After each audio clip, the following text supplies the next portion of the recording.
This show was previously broadcast live on ProgressiveRadioNetwork.com.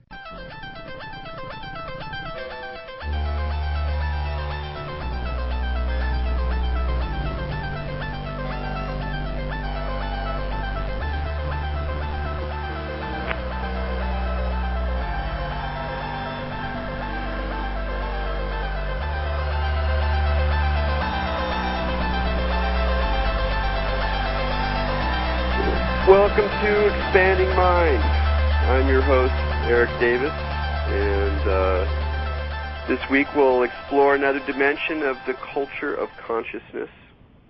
The inspiration this week, for me personally, comes out of a trip that I took in 2001 with my wife. We were going to go to the Holy Land, but then the two towers disappeared, and we thought it would be better to stay outside of that part of the world. And we heard about a tour to Zen temples in China, and we were both pretty into Zen at that point, and had never been on a group tour before, but figured that would be a pretty decent way to see China, which can be pretty daunting to the solo traveler. And, of course, you know, we think about Zen as being a Japanese tradition because that's pretty much how we heard about it here in the West.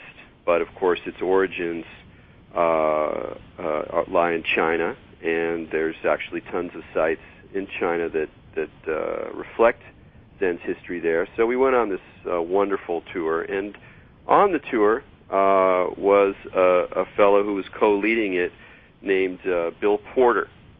Who I also found out at the time was also known as Red Pine, a wonderful translator of Chinese poetry, of dharma texts, and under the name Bill Porter, also a great travel writer about China. And we hit it off and had a wonderful time, and I learned a great deal from him, particularly about tea. He's a fabuloso tea fanatic, and we had a lot of fun going into tea shops in China and getting down with the folks and tasting tons of delicious oolong. And I'm very happy to have Bill on tonight, or today, depending on where you are. And but first I'd like to bring on our co-host, Maja, the esoteric librarian of Los Angeles. And I know, Maja, that you have a particular, well, one might almost say fetish for Taoist immortals and such. So you probably have some questions already getting lined up for Mr. Porter here. Oh, man, do I ever. I love those crazy Chinese. Did you ever practice Taoist stuff? I have. I even went to school for Chinese medicine, and I got super into Taoist immortals and like the crazy stories of the old, you know, of old lore of the, you know, ancient Taoists who would live for hundreds of years. And of course, I was really into kung fu and martial arts for a very long time, so I'm like a super geek on all this stuff. And actually, the first time I had heard the name Red Pine was of the original Taoist immortal Red Pine. That is from actually an ancient immortal named Red Pine who appears in a lot of the Taoist poetry, who was an immortal that could do all these crazy things like, you know, fly and touch mountaintops and, you know, just you name it. And so then I found out that there was this book by Red Pine when I was in a bookstore, but then I found out that it wasn't, you know, the immortal Red Pine. It was actually Bill Porter. And then I started reading his books, and it was just totally amazing and delightful. So I've been a big fan of his stuff for a long time. Well, great. Now that we buttered him up, we can bring him on. Bill, thanks for joining us here on Expanding Mind. Oh, thanks for having me, Erik and Maja. Nice to be spending the morning with you. Very good. Did you already have some tea? Yeah, I had some tea, a couple pieces of toast, and I'm good for the day now. Excellent. Well, since we started off talking a little bit about Chinese Taoist immortals, I would love to hear, and also I actually don't really know this story about what led to your first book under your name, Bill Porter, Road to Heaven, which is a book about searching out these Chinese hermits. Because when I think of a Taoist Chinese hermit or a Buddhist hermit, I think of, the Middle Ages or something a long time ago, and I think of modern China how much transformations it went through in the 20th century, and I would even be surprised that there were such characters. But you tracked down some of these people. Tell us all about how that came about. Let's see. I guess it was 1989. It was like the spring of 1989, and well, the reason I was interested in this is because I translated the poetic works of two of China's most famous hermit monks, that is Han Shan, or Cold Mountain, and another man not so well known, in fact not known at all in the West, a man named Stonehouse, or Shiwu, Qing Hong Shiwu, who lived in the 13th and 14th centuries. And so I translated the works of these men who lived in caves and huts, respectively, and wondered if the tradition still existed. It was just that simple. And I am still married to a Taiwanese citizen who's a government worker in Taiwan at the time, working for the phone company. So because the Taiwan government prohibited its citizens from going to China until 1987, had I been married to a government employee, I would have caused her some pain had I gone at that time. And so in 87, the Taiwanese government lifted its ban on its citizens going to China, which then opened up the possibility that then I could go to China as well. So in 1988, the fall of 88, I applied to the Guggenheim Foundation for a grant, to go over and look for hermits, and then, to write about it. And I was working for an English language radio station in Taiwan at the time. So it was the U.S. Army station that the U.S. abandoned when they recognized China. They had to move out of the country and left this station. And the Taiwanese government realized that its main source of support was from America, and it really wanted to do everything it could to cater to American business people in China.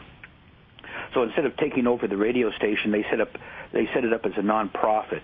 And half the members of the board were American Chamber of Commerce people, and the other half were Chinese business people of note.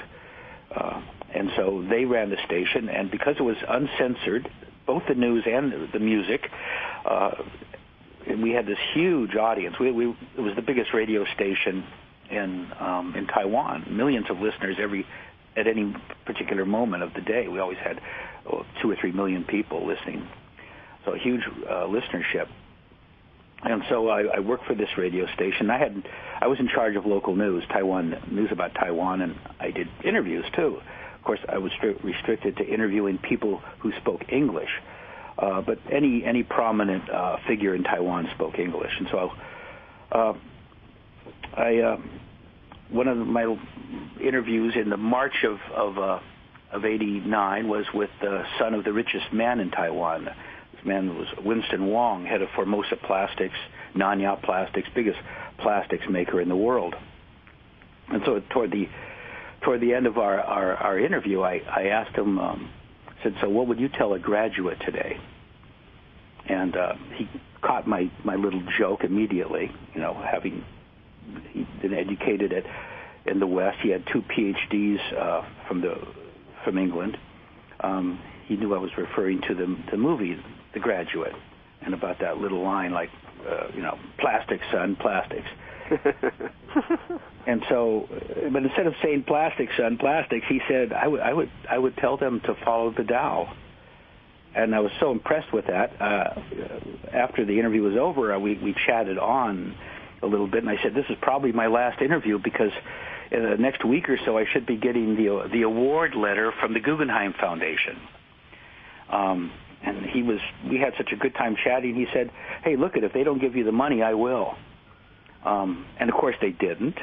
I'm just always an optimist. I applied to the Guggenheim on 8 occasions. That was my first occasion. And I called him up a week later, and he said, "So, you want that in cash or traveler's checks?" And because I'd said I'd probably need around $3,500 for just an initial foray, and he said, "Look, if it works out, I'll fund the whole operation."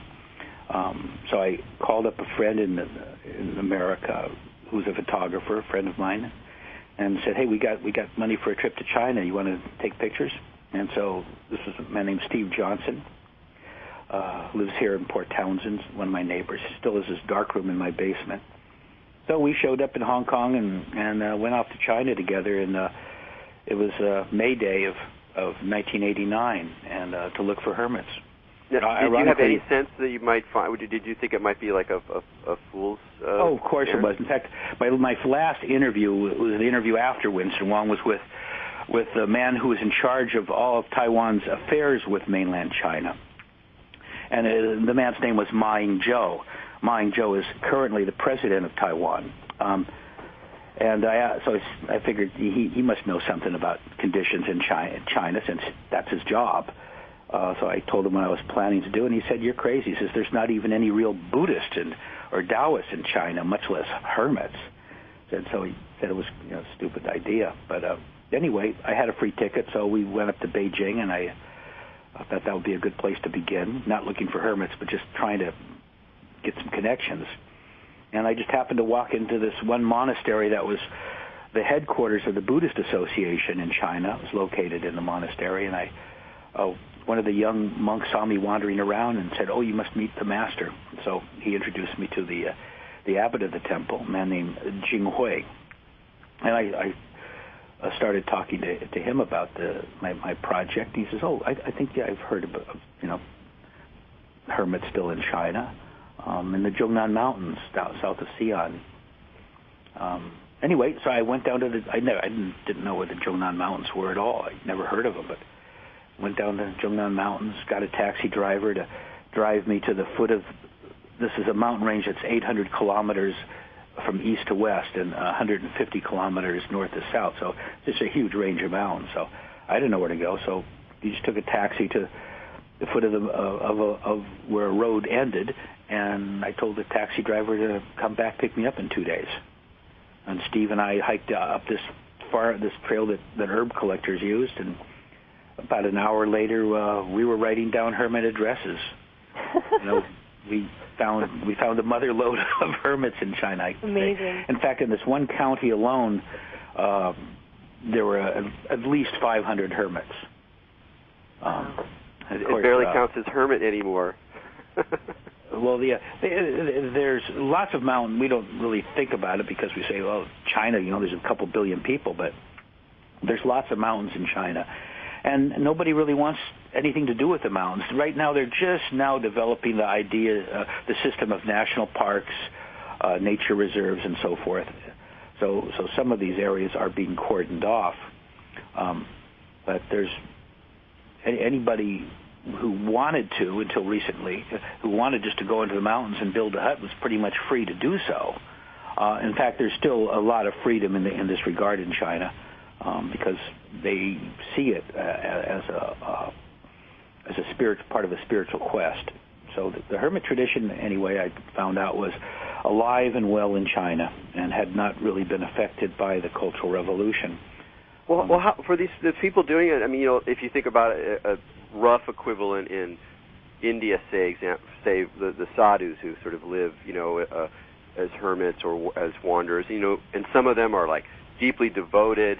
And some of them are just like dudes who figured out that was like the best way to get through life. That was the way they wanted to go. They weren't necessarily motivated by deep religious convictions. In terms of all the characters that you met, how did you find how deep was the spiritual currents that these people were still continuing? Well, I never have met a hermit in China who I would characterize the second way you did as somebody just looking for a way of feeding themselves every day. Because there were a lot better ways of doing that in China than being a hermit. Perhaps in India there weren't. But China was not as impoverished as India. And the people who go into the mountains to become hermits willingly, voluntarily endure a lot of hardship. And they wouldn't have to do that if they didn't want to.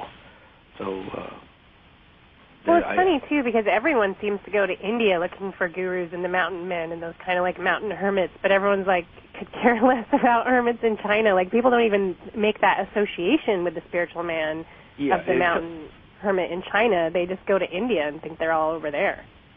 Yeah, well, I think the two traditions have some distinct differences. When I did go to China, even the Chinese were amazed that the tradition still existed. In fact, when my book was translated into Chinese, it became very popular. In the last 3 years since it came out in English, it sold 100,000 copies. Wow. And the government or the Buddhists in the Xi'an area even formed a hermit association, so they could take them mail and food and have doctors visit them periodically. So it's funny that the Chinese are now well aware of the hermit tradition. In fact, this month's National Geographic in China features the feature story, and the cover story is my second book, Zen Baggage, about the relationship between hermits and Zen monasteries. The distinction that exists in China that perhaps doesn't exist in India is that the hermit tradition is really what we would consider spiritual graduate school. Whereas in India, my understanding is if you go off to be a hermit, that's your career. But and it's a life practice perhaps. But in China, it's never seen that way. It's always something you do for a period of your life if that's what you want to do. And just like our graduate school doesn't attract all undergraduates, the hermit tradition doesn't attract everybody who becomes a monk or a nun or who practices qigong with a master. But I would say perhaps no more than 10% of the people who are called by one of China's spiritual traditions, be it Taoist or Buddhist, only about 10% at the most decide to go to graduate school. And every monastery or nunnery in China has a relationship with a specific mountain that has been established over hundreds of years where they send their graduate students. And there's huts up on certain mountains because of that. And other mountains in China, there's not a single hut because no monastery has developed that rapport with that mountain. And so you go to China, you go into the mountains, you'll meet people on certain mountains living in huts. But they won't stay there. The idea isn't for them to stay there for their entire lives. The average I found was about 3 to 5 years. And so that's why I sort of compare it to our graduate school. Do you find that when you were visiting, did you find it a romantic calling for you? Like, did you go, oh man, that looks just so great to be able to just drop out and be a hermit in the woods? And did your experience of what their experience was like make you appreciate it more, or make you more aware of the hardships involved? A friend of mine just came to my front door, and I had to have a little chat with him just for a minute. But could you repeat that question? Sure. I was just wondering whether part of what drew you to the Chinese hermits was a kind of, a romanticism or a sense of what a special magical kind of life that would be. And I'm just curious how your experience of what their lives were like, how that changed your feeling about what they were doing. Oh, well, I don't know.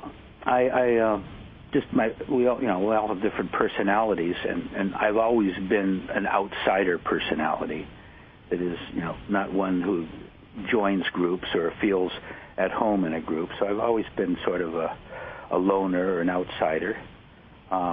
So I suppose I was attracted to these sort of people. But when I went to Taiwan, I lived in a monastery for a little over 3 years, and I don't know, I just accidentally, karmically, the abbot happened to publish a collection of Cold Mountain's poetry, and he pirated Burton Watson's translations of a third of the poems. So I ended up with this little book that he gave me that he had published. It was my first acquaintance with with the poetry of a hermit, and my first acquaintance with Cold Mountain. I didn't realize how well known he was through Jack Kerouac and Gary Snyder until a little bit later. So I just sort of ran into this hermit, at the monastery, and ran into his poetry. And at the time I was living in the monastery, I had decided to try my hand at translation as a way to improve my Chinese. That is, I would look at a Buddhist text for which I had an English translation, and then I would see how I would work through that text using my dictionaries and so forth. And so I started doing that with some of this poetry too. So it's just, that's sort of what drew me to Cold Mountain's poetry, is this sort of just karmic accident, interest in translation, and perhaps a little bit the fact that I could identify with him, his lifestyle. And I know Burton Watson was one of the fellows who translated some of the Red Pine poems. I'm just curious, was that where you first kind of came across Red Pine, and why did you kind of adapt that name for yourself? Well, I didn't even know that I'm not aware that there are any Red Pine poems. I've never heard of any Red Pine poems. I certainly don't write any. And Red Pine was the reign master of the Yellow Emperor. He lived around 2600 BC. Certainly there are no documents. We don't have any. We have a few things ascribed to the Yellow Emperor that were written probably around 500 BC. But when I was living in the monastery, so just to talk about the name a little bit, I was living in the monastery, just like when you live in another country, sometimes you have a name that fits in with that culture. Just like when Asians come to America, they're called John or Mary. So my name in the monastery was a Chinese name that the abbot gave me. It was Victorious Cloud, Shengyun rather, Shengyun. So Victorious Cloud is a name that works in a monastery. But after 3 years in the monastery, the abbot, I was just sort of freeloading. The abbot asked me if it wasn't time I thought about becoming a monk. I told him I don't think I'd be a very good monk because I always kept a bottle of whiskey in my room. Well, actually, I was very much into cream sherry at that time because I had a Chinese girlfriend, or at least there was this Chinese girl I used to meet once a week at this coffee house. And we would look at Chinese poetry together. She would help me with the language, and I always took this bottle of cream sherry with me because that was something she liked to taste too. So anyway, I didn't think I'd be a good monk. So I moved out a little bit after that, and moved to this mountain where I ended up living in this farming village for 14 years outside of Taipei on a mountain. The village is now part of a national park. It's about an hour outside of Taipei on a mountain called Yangmingshan, beyond Yangmingshan, and there's a little village called Bamboo Lake, the Juzuhu, and I rented this converted farm shed, and I was in a new society. I wasn't living in a monastery anymore, so I needed a new name. I needed a name for my monastic life, so I was just looking for a name. One day, and I was riding the bus that went down the mountain every couple of hours, and the bus stopped at this big billboard for Black Pine Cola, and I said, that's the name, just the color. Red is the Chinese color. So I started using the name Red Pine without any knowledge of whether it was a decent enough name. It just, clicked.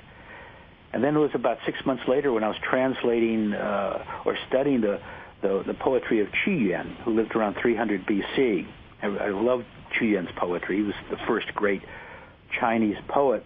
His death, of course, is responsible for what we celebrate. The Chinese celebrate as the Dragon Boat Festival, where every year they try to race boats to get to his body because he drowned himself, to get to his body before the dragons and the fishes could eat it.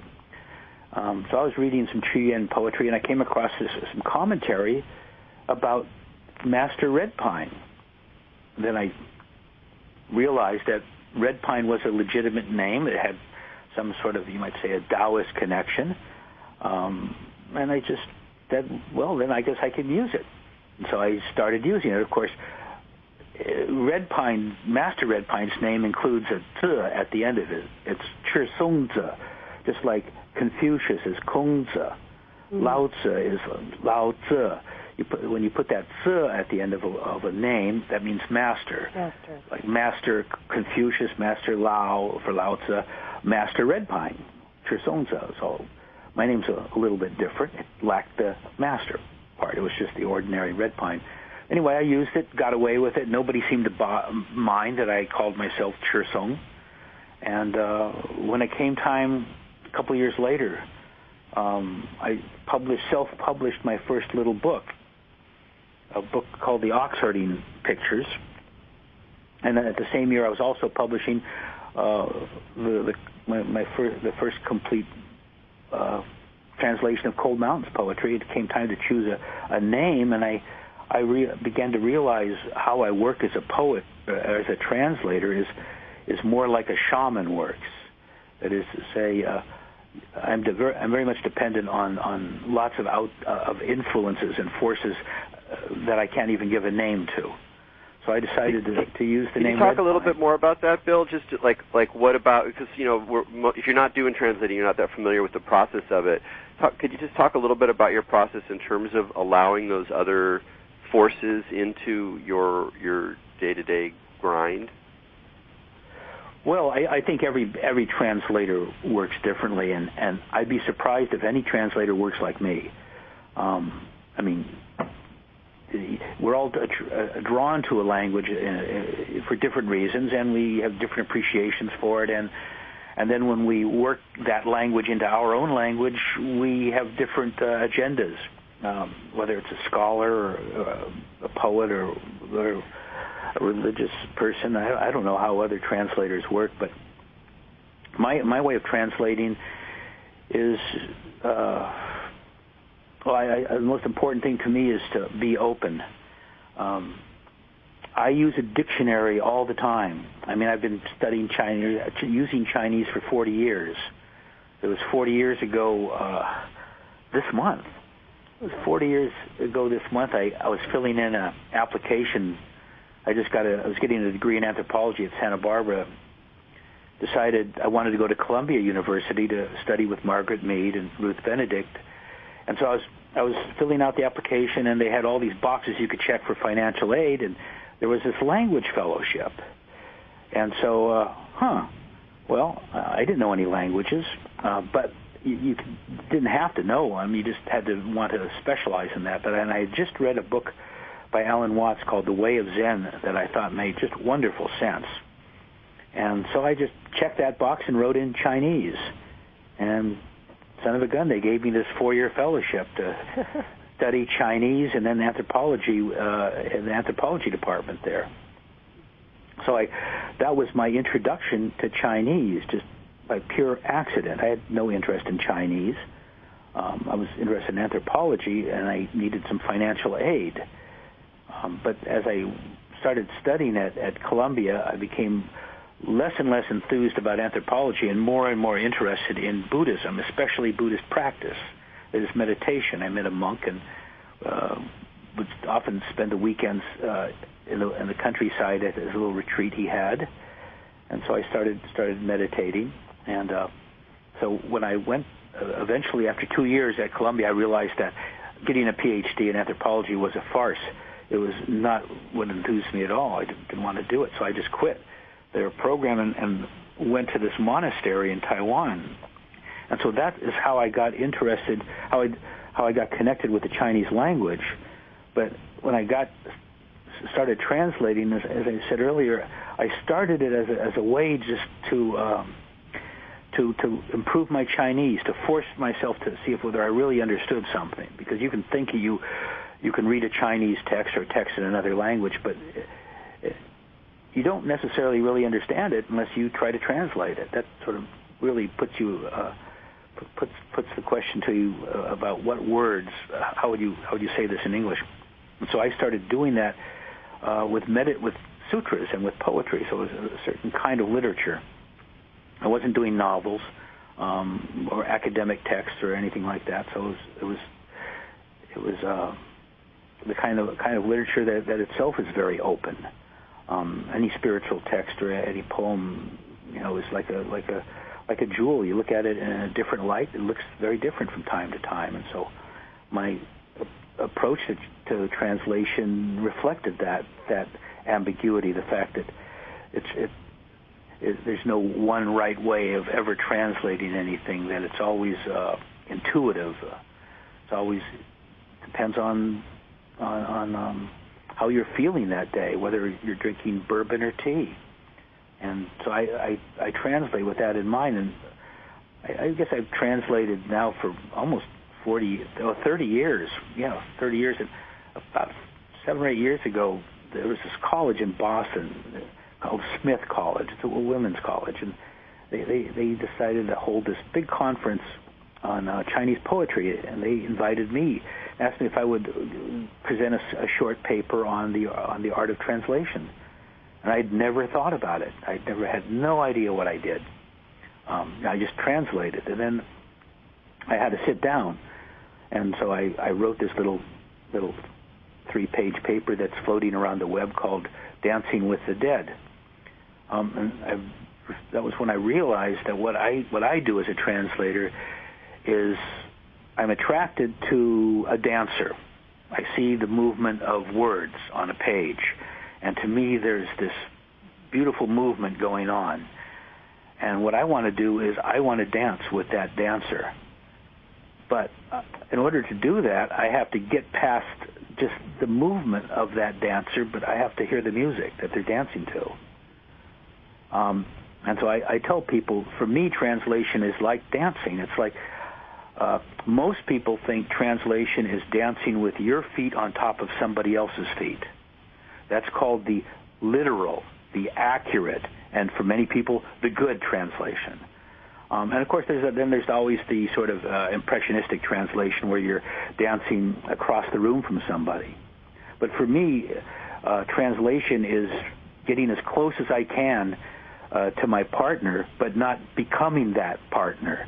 I'm not trying to write in Chinese. I'm trying to write in English. So I'm dancing English dance, but with the rhythms that I feel, the energy that I feel in my dance partner, whether it's the Buddha. You do it more like through sympathy or harmonics, kind of. Yeah, exactly, and that's why I like I like to think of myself as sort of a shaman, but I'm not a shaman. But I think I in order to get this sense of the movement, I can't think at all. It's not a thought process. It's an intuitive feeling, gut approach that I use to translation, and that's why I use the name Red Pine to honor all my muses, all the forces that make it possible for me to dance that dance. There's a very good line from the Secret of the Golden Flower that says, "When all movement stops, the movement of heaven can begin." And that reminds me of what you just said, how you have to stop thinking, stop moving, and allow it to come in, and that's when the true movement kind of starts. Well, it is for me. It is very similar to that. It is. It's and it's definitely not intellectual. But naturally, when you're working on a translation, you have to go through a phase where you become extremely familiar with the language and solve linguistic and problems of syntax, grammar, and so forth. You've got to get past that. But if you really admire, if you really feel the power in this language you're trying to translate, then you've got to convey that in your language. That's sort of my idea of translation. That's why I can't just translate anything. I get people sometimes ask me to translate for money, and I told them I can't do it, even though I could use some money. But it has to be some poetry or a sutra or something that really I feel the energy of. So anyway, that's sort of, I guess, a very long digression about why I use this name Red Pine, and it sort of goes back to that my connection with Chinese poetry, sutras, but it's also sort of a goof because I just like to screw around, and I think names are absurd, and I think Bill Porter is just I mean, I could be called RTD2. What's the difference? There's really no difference. It's just you're trying to identify an object. And Bill Porter I'm not a Bill. I'm not a porter. I don't carry bags around. I usually, backpack maybe when I'm hiking. But Zen Baggage. Zen Baggage, yeah. But I thought Red Pine is sort of a funny little name, and what the hell? You know, I mean, in other cultures, names have a certain relevance and are given with more relevance than nowadays. We just want a pretty name, a nice-sounding name, and has no meaning at all. Of course, in Chinese culture, many people had a series of names. That is, you'd have your birth name, and then you'd have your name that the people outside your family knew you by, and then you would have, if you became an artist or a poet, you'd have several names, and so I like the idea of names that mean something. And I mean, nobody calls me Red Pine, you know, and I certainly hope nobody makes out a check with that. But well, we'll keep that in mind as we're sitting there. But we need to take a break right here on Expanding Mind. I'm Erik Davis. We're talking with Bill Porter, and we'll be right back after these promotional messages. This is PRN, Progressive Radio Network.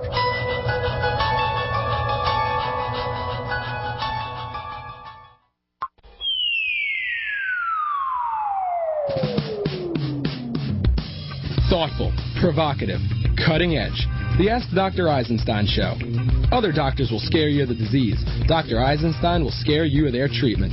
Dr. Eisenstein is a practicing physician for almost 40 years and graduate of several prestigious medical schools. Since 1973, he has been the medical director of Home First Health Services in Chicago. The majority of the 23,000 families in this practice deliver their babies at home, breastfeed their children, choose not to vaccinate, and use natural treatments whenever possible. Hi, I am Dr. Mayer Eisenstein. If you want to hear the other side of the story, tune in every Thursday at 3 p.m. Eastern Standard Time for an hour of questions, answers, and lively discussion. Call me with your medical questions. I would love to talk with you. Hey, did you miss your favorite show? Don't worry, PRN has you covered. Just log on to ProgressiveRadioNetwork.com and go to the archive page where you can choose from any of our great programs. Listen or download shows from yesterday or even ones dating months back. The Progressive Radio Network, striving to make your lives easier.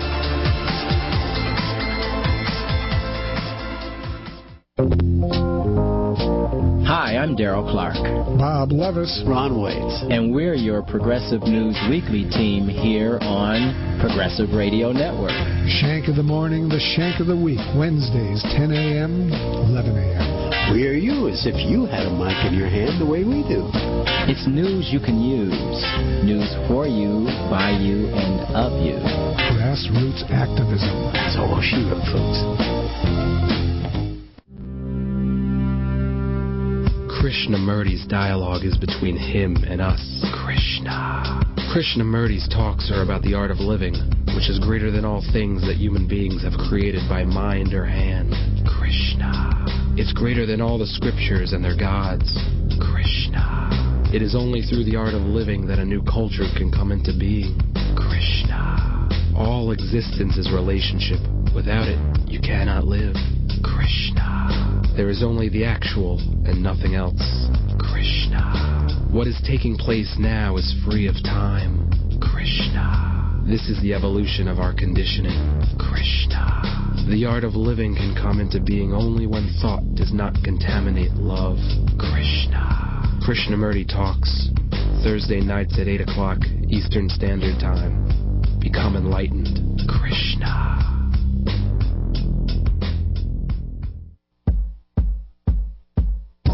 You are listening to the Progressive Radio Network, your number one source for progressive commentary. Welcome back to Expanding Mind. We're here with Erik Davis, me, Maja, and Bill Porter, Red Pine, but really he has no name. We were talking a little bit about some of these Chinese hermits, and I am very fascinated with a lot of these immortal Taoist stories, and I was wondering, as you went through these mountain trails, and you said these were herbal trails that were like for, I assume, for collecting herbs, and I was wondering how much you came across in these Chinese hermits that they were actually practicing some of these kind of alchemical immortal techniques, whether that was through diet or use of herbs. I know in a lot of the Taoist alchemical material, they have stories of these elixirs that they would make, a lot of them involving cinnabar and things like that. Did you get to experience any of these folks that were kind of practicing immortals, or not so much? Oh, sure, yeah. I mean, you run it. I mean, well, first of all, when people go into the mountains, they don't necessarily. I mean, there's certain people who have qigong and herbal practices are dietary practices are part of the tradition they're studying with their master, but many aren't. Most aren't, I would say. But when they get to the mountains, they're as I said earlier, you come to a mountain, you want to live as a hermit. It's a certain mountain where there's going to be other hermits, and there's always a hermit network. And old hermits are always teaching the new hermits how to do things. One of those things, of course, is herbal knowledge, with what plants you can eat, what you can't eat, when to pick them, how they appear, which plants you can collect and then sell to herb collectors. And of course, qigong practices themselves. A lot of Buddhists never practice qigong, but if they go to the mountains, they're certainly going to have to learn how to do that, just maintain their health, if nothing else. So older hermits are always transmitting that knowledge. So there's a sort of a lot of communication of practices, but you might say. Everybody practices a little bit of everything in the mountains, but there are definitely people who are more devoted to this than others. I have a German friend, young guy. I think he just turned 30. Maybe he's 29. He's the only Westerner ever been allowed to live at Shaolin Temple. He's been a monk at Shaolin for 12 years. He's been living at Shaolin for 12 years, and he often travels. He's especially interested in the tantric arts, and he lives with specific masters in the mountains at different times of his career. Every year or two he'll go off to a certain mountain to study with a specific master to learn a specific technique. In fact, he's writing a book about this right now. So like tantric qigong techniques? Yeah, tantric qigong techniques are his specialty. I mean, living at Shaolin, you have to do martial arts as well. Right. You don't have to. You're encouraged, and he does that too. But his interest is in tantric arts, and so my interest is not in tantric arts. It's been in Zen. And so when I go into the mountains, I chat with everybody. And there are these people that you're talking about. And my friend Shanli is his name. Shanli loves to go in the mountains, and he ignores the Zen people and goes against for the tantric herbalist, Taoist guy. So people have different interests when they go into the mountains. And so... there's a lot of crazy stuff. I mean, I was wondering also, like, some of the specific dietary practices where, like, someone will just eat, like, one thing, like how some of them would just eat, like, pine needles. Say there's all these stories about how some of them would only eat pine needles for their whole lives, and then they would kind of do this self-immolation where they would just kind of burn themselves up. Did you come across anything, like, super fantastical like that at all, or...? No, I didn't. But then again, those are the kind of people you wouldn't meet. Right. You know what I mean? I mean, it's not like they cultivate secrecy and solitude more than others. Most hermits are quite happy to see visitors. I mean, you would too if you're living in the mountains, But the Taoists attend not so much. The Buddhists are always happy to see someone. The Taoists, their meditations are often more complex, and And I've just noticed as a general rule of thumb that the Taoists are introverts and the Buddhists are extroverts. And so the Taoists really want to be left alone. They want to get into that herbal, that dietary, and that Qigong practice that involves longer periods of meditation than the Buddhists. The Buddhists are often just chanting the name of the Buddha, and they're quite happy to put the Buddha's name down for a cup of tea. Whereas the Taoists are not. I've had some Taoists, close their door or not open their door. But there are people that you imagine in China doing what they're doing, what they're known for doing. Of course, things can always be described in fantastical ways. So I can't tell you anything about the truth or falsehood of any particular account. So, Bill, you've been going to China for what, over 20 years now, and over here we hear so much. You get such an impression of an incredible, dynamic, transformative, crazy process happening in China. How does that process? How do you see that from your perspective in terms of being interested in these streams of practice, these religious and spiritual streams? How is China's modern transformation changing the things that you're interested in China? Well, it's a culture that is, when 1979, when they finally, held the third plenary and reannounced such things as freedom of religious practice, the Chinese people have become more interested in these areas. But the primary interest in the 80s and 90s was in earning, and suddenly they were allowed to have money and to work in a way that would generate money, so they could buy things that they couldn't even dream of having before. And so they've been doing that, and as everybody in the world knows, they've been extremely successful at it. But and of course they've got educations, and unlike Americans who Americans are more like the real Chinese in the world. China means the Middle Kingdom, and Americans think of themselves as the Middle Kingdom, and we don't really have to know anything else about the world because we're the center of the universe. But the Chinese are not like that. They want to know everything about us, everything they can, and so they've been really acquisitive, not just in terms of wealth but also in knowledge. And now they're reaching a satiation point where they've got it, and it's not good enough. So when I go to China, when I go to monasteries, there's so many young monks and nuns now, people with college educations turning to spiritual paths.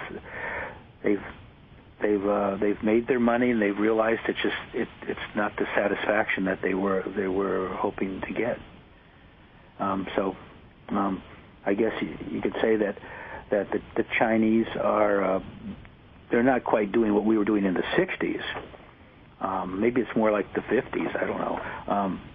But they're becoming more and more interested in something more, and of course their own traditions. The people who are in their 30s and 40s have no awareness of Chinese traditions, of spiritual traditions, because of course it was forbidden for the period when they were young, but it's not forbidden anymore. And so there's lots of people out there practicing and looking for teachers, and buying books and going to monasteries and taking part in retreats. Naturally, it's a big country, and so I couldn't even put a figure on it in terms of percentage, but I just know that a lot of well-educated younger Chinese people are becoming more and more interested in spiritual life. That's about all I can. I'm curious. What project are you working on now? I'm working on the Lankavatara Sutra. It's a Buddhist text that was the primary text used by Bodhidharma when he taught. Bodhidharma being the the Indian monk who brought Zen to China around the year 500 A.D. And some say Kung Fu also. Yeah, some people say that too, exactly. So he is a very prominent figure, and the Lanka was the text he recommended the most, and all of his early disciples, the first couple generations of Zen teachers, used the Lanka. But it's an extremely difficult text, and later they often preferred the Diamond, something like a shorter text, easier to read text than the Lanka. Anyway, it's something that was translated into English about 80 years ago by D.T. Suzuki. Not a very readable translation. I was just talking with Michael McClure last week, and he was telling me back in the 50s, he and Ginsburg and Snyder were all excited about the Lanka, and then they bought copies and tried to understand the sucker. And, of course, it was just impossible in using D.T. Suzuki's translation in English. So I thought it was about time that, since I've become a translator, that I translated it. Well, so that's what I'm doing right now. One of the wonderful things about your sutra translations that I think people not familiar with the Chinese approach to these texts is that you include lots of commentary that is both your own in terms of explaining certain things, but also drawing from this enormous collection of literature that's grown up around these texts. Well, I think in the West, even a serious, not scholar, but a serious Buddhist practitioner who's trying to read will approach a sutra raw. They'll just read that sutra, or the Vimalakirti Sutra. They'll just sit down and read it, whereas in your translations, you present a section of text and then all of this commentary. It's a real different approach to it that really changes the experience. Where does that approach come from? Well, that is the Asian, and specifically it's the Chinese approach. I'm not introducing anything new, except that I'm introducing something into the West that hasn't existed. But the Chinese view commentary as one of the great literary art forms. And a Chinese person would not read an ancient poem or an ancient text of any kind without a commentary. They might read it in order to memorize it, to chant it. But if they were reading it to understand it, they would always have at least one commentary, and maybe a collection of commentaries or an anthology of commentaries. They would certainly read the Tao Te Ching or the I Ching, or any of the great poets. Nobody would read the poets without a commentary. Well, and actually, I just wanted to mention for folks that haven't seen your version of the Tao Te Ching, that's why it's my absolute favorite, because you have all these different commentaries by these amazing, Chinese figures through history, and to have that there with the Tao Te Ching, all the commentary, is what is completely extraordinary. It's totally amazing. Well, and I just scratched the surface with that. But the main point I probably should make this idea of commentary is that these works of literature or of the spirit are viewed as so profound that you can talk about them or think about them very slowly. I mean, they're best digested slowly. There was once a famous Zen master on Mount Wu Taishan who lectured on the Lotus Sutra every day for 3 years and never got past the title. And so that's the point I like to make, is that these poems or these ancient texts, the words are just an excuse for you to explore yourself, and that's the way the Chinese use them. And so you'll read two different commentaries, and they'll have a very different approach to that text, because what they're really doing is using that text to explore ideas that they've been trying to bring out of themselves. The Chinese love to write like this because the Chinese like a certain amount of humility. And so this allows them to be humble and yet to be bold. That is to say, they're writing a commentary, so they're hiding their words under somebody else's words, but yet they're writing whatever they want to write, from their understanding. So commentary is a great literary tradition in in Asia. You see it sometimes in the West. I mean, certainly there's commentaries for for the great like the Greek classics, the Iliad or the Odyssey, or maybe the Paradiso or Milton's works and things like that. Gibbon's History of the Roman Empire has got a great commentary, but you don't see it much because Westerners are not very humble. That is to say, they don't like to play second fiddle to the main text. They like to supersede the text with one of their own.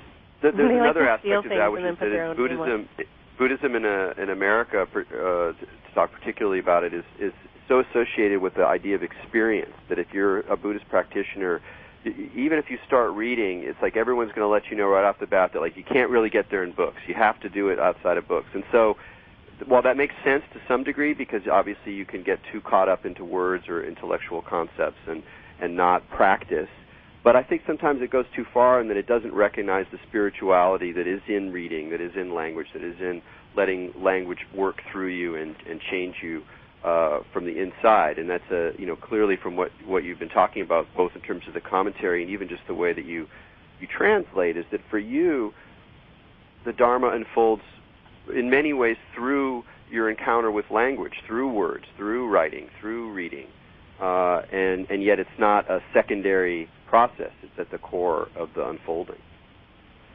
And plus these spiritual traditions that are coming to the West are what shall I say? Usually the teachers are often Asian, almost always Asian, the first generation, and don't communicate well in terms of verbal communication. And the main thing you might say that they've introduced to the West is the importance of the basic experiential practice, that it all has to be fired in the kiln of your own spirit. And so meditation is important, but what Westerners often don't realize is that those teachers who came to teach them spend years reading texts, and they always have in China or Japan read hundreds of texts, lots of texts. But we always see is the tip of the iceberg, and so we think, that's all we have to do is just be the tip of the iceberg. And so Western spiritual practice, as far as representing the Buddhist or Taoist traditions, is often lacks the underpinning that a good education in the tradition, as expressed by the masters of the last 2,000 years, would have given them a much deeper sense for the varieties of practice. Because when you work when you live in a religious community, the teacher you may find yourself with may not be the teacher for you. But yet, if you have have a bunch of books you can read, you may find better instruction in those books. So great. Well, that's a perfect place where we're going to leave it. Thanks so much for joining us, Bill. And folks, check out Bill Porter's books and also the translations under Red Pine, and you can avail yourself of some of those kinds of teachings. So I'm Erik Davis. It's Maja. See you next week. Thanks, Bill. Sure. Thanks a lot, Erik. Thanks, Maja. Look forward to seeing you again. Yeah.